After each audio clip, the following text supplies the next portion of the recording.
যেটা জানে শেষ থেকেই তো শুরু হয়। বন্ধুরা, মুক্তির পর একের পর এক দিন কেটে যাচ্ছে আর বলিউডের একাধিক ছবির সঙ্গে জমজমাট লড়াই করে বক্স অফিসে নিজের দাপট দেখিয়ে চলেছেন জিতের কেউ বলে বিপ্লবী, কেউ বলে ডাকাত সিনেমাটি। 14 আগস্ট মুক্তির পর প্রথম দিন থেকে ছবিটিকে ঘিরে ছিল দর্শকদের বাড়তি আগ্রহ।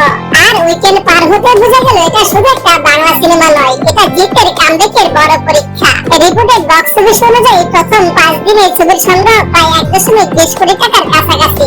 আর অন্য ট্রেড ট্র্যাকারগুলো আবার ছবিটাকে 1.56 থেকে 1.61 কোটি রেঞ্জে দেখাচ্ছে। অর্থাৎ হিসেবের পার্থক্য থাকলেও একটা বিষয় পরিষ্কার, দর্শকের চাহিদা একেবারেই কমেনি। সবচেয়ে বড় বিষয় হচ্ছে ওয়ার্কিং ডেতেও ছবির শো হাউসফুল যাচ্ছে।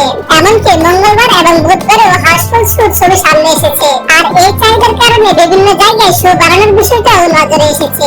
অন্যদিকে একই সময়ে মুক্তি পাওয়া একাধিক বলিউড ছবির সঙ্গে লড়াই করেও বাংলা ছবিটা নিজের জায়গা ধরে রেখেছে। তাই যারা বলেছিলেন দুদিন হাউসফুল হলেই হয় না, রবিবারের পর খেলা শেষ, তাদের জন্য জিতের উত্তরটা খুব সিম্পল। খেলা তো সবে শুরু, বক্স অফিসে শেষ পর্যন্ত কি হয় সেটা সময় বলবে। কিন্তু একটা কথা এখনই বলা যায়, জিতের স্টার পাওয়ার আর অনন্ত সিংহের দাপটে কেউ বলে বিপ্লবী, কেউ বলে ডাকাত বাংলা সিনেমার জন্য একটা বড় লড়াই চালিয়ে যাচ্ছে। আর এই লড়াইটা এখন সত্যি জমে উঠেছে। ভিডিওটা ভালো লাগলে লাইক দেন, পাশে থাকার জন্য ধন্যবাদ। যদি ভিডিওটা ভালো লাগে লাইক, কমেন্ট, শেয়ার, সাবস্ক্রাইব করতে ভুলবে না। এরকম ভিডিও দেখার জন্য টুকাই মুভি ইউটিউব চ্যানেলটাকে সাবস্ক্রাইব করো। টাটা দোস্ত, দেখা হবে পরে একটা ভিডিওতে।